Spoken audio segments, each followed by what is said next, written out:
안녕하세요. 할렐루야 교회 성도 여러분, 오늘 우리는 데살로니가전서 2장을 통해서 하나님의 은혜를 함께 나누고자 합니다. 오늘 본문 말씀은 데살로니가전서 2장 13절에서 14절의 말씀입니다. 이러므로 우리가 하나님께 끊임없이 감사함은 너희가 우리에게 들은 바 하나님의 말씀을 받을 때에 사람의 말로 받지 아니하고 하나님의 말씀으로 받음이니 진실로 그러하도다. 이 말씀이 또한 너희 믿는 자 가운데서 역사하느니라. 형제들아, 너희가 그리스도 예수 안에서 유대에 있는 하나님의 교회들을 본받은 자 되었으니 그들이 유대인들에게 고난을 받음과 같이 너희도 너희 동족에게서 동일한 고난을 받았느니라. 대학 시절 같은 과에 다니는 그 동생을 전도했던 적이 있습니다. 그 친구는 술도 좋아하고 친구들을 만나는 것도 좋아하는 친구였는데요. 그래서 양육하는 것이 참 쉽지가 않았습니다. 말씀을 열심히 가르치고 나서 이제 좀 믿음이 성장했겠지라고 생각하면 다음 날 하나님이 잘 안 믿어진다고 이렇게 말하기도 하고, 또 예배를 같이 드리러 가기로 분명히 약속을 해놓고는 친구들과 술 마시러 가고 하는 일이 빈번하게 일어났습니다. 그럴 때마다 얼마나 속상했는지 모릅니다. 제가 그런 삶을 살다가 하나님을 만나서 그런지 더 안타까웠던 것 같습니다. 그렇게 시간이 지나면서 그 친구는 조금씩 삶이 변해갔는데요. 선교단체 동아리 활동도 하고 또 예배도 같이 드리게 되었습니다. 그래도 여전히 그 친구는 세상을 좋아하는 그런 친구였습니다.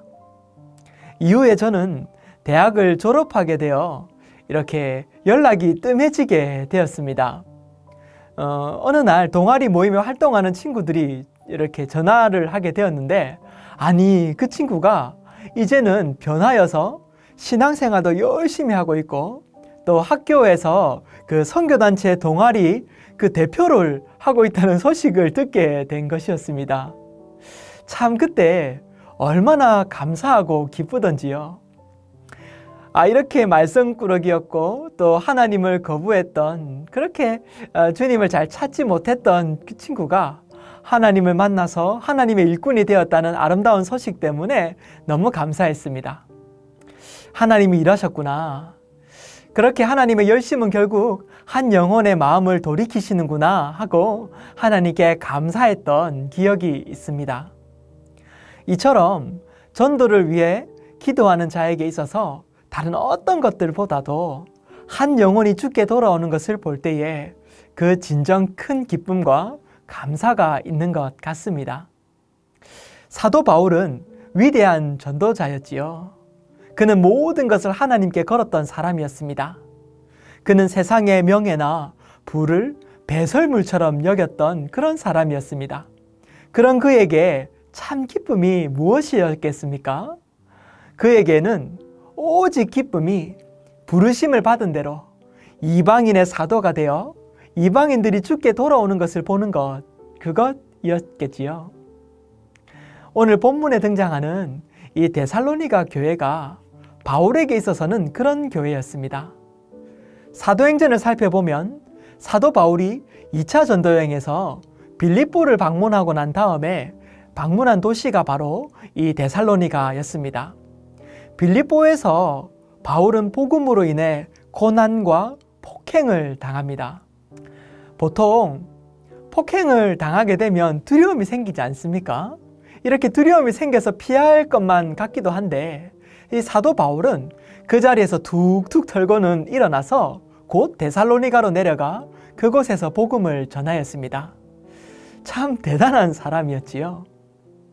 하지만 이 빌립보 지역에서 바울을 핍박하던 무리들이 이 데살로니가 지역으로 내려와서 바울의 전도팀을 향해서 이 천하를 어지럽게 하는 자들이라고 하면서 그곳에서 그들을 핍박하고 쫓아내게 되었습니다.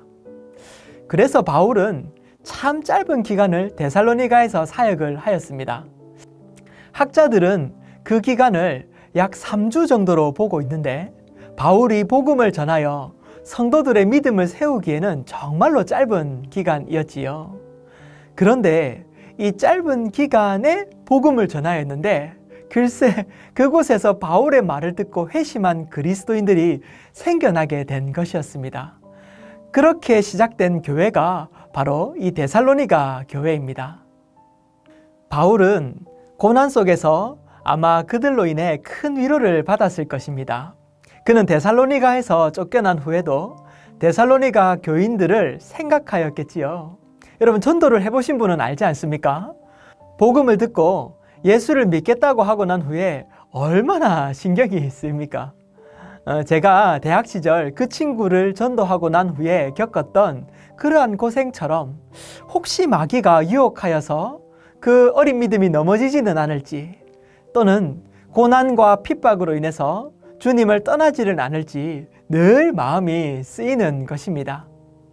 그래서 바울은 이후에 베레아를 거쳐서 아덴에 도착하였을 때에 디모데를 통해 데살로니가 교회의 사정을 알아보도록 하였는데, 이 디모데가 데살로니가를 다녀와서 바울에게 보고한 내용이 바로 오늘 본문인 것입니다.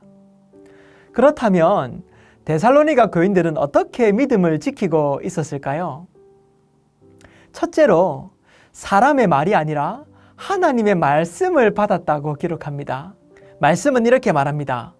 이러므로 우리가 하나님께 끊임없이 감사함은 너희가 우리에게 들은 바 하나님의 말씀을 받을 때에 사람의 말로 받지 아니하고 하나님의 말씀으로 받음이니 진실로 그러하도다. 이 말씀이 또한 너희 믿는 자 가운데서 역사하느니라. 사도 바울은 그들의 믿음으로 인해서 감사하고 있습니다. 그들과 오랜 시간을 보낸 것도 아니었지요.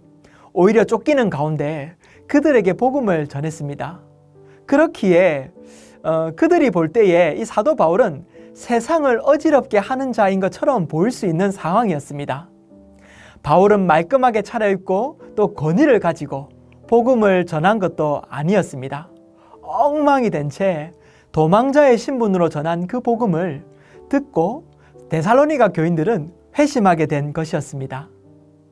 그리고 디모데를 통해 그들이 유혹이나 핍박에 흔들리지 않고 믿음이 자라나서 삶으로 역사하고 있다는 그러한 기쁜 소식을 듣고 있는 것입니다. 이것은 오직 하나님이 하신 것이지요. 하나님이 교회를 자라게 하시고 성장하게 하신 것입니다. 고린도전서에 보면 사도 바울이 이렇게 말합니다. 나는 심었고 아볼로는 물을 주었으되 오직 하나님께서 자라나게 하셨나니 그런즉 심는 이나 물 주는 이는 아무것도 아니로되 오직 자라나게 하시는 이는 하나님뿐이니라. 이렇듯 바울은 하나님께서 그 교회를 자라게 하신 것을 알았습니다. 그래서 크게 기뻐하며 하나님께 감사하고 있는 것입니다. 한 영혼이 천하보다 귀할진데 오늘 그가 개척한 이 교회가 하나님께 바로 선 것을 보면서 그는 놀라워하고 있는 것이지요. 두 번째로 고난을 받아 주를 본받는 자가 된 것에 대해서 감사합니다. 첫째로 사람의 말이 아니라 하나님의 말씀을 받았다고 기록합니다.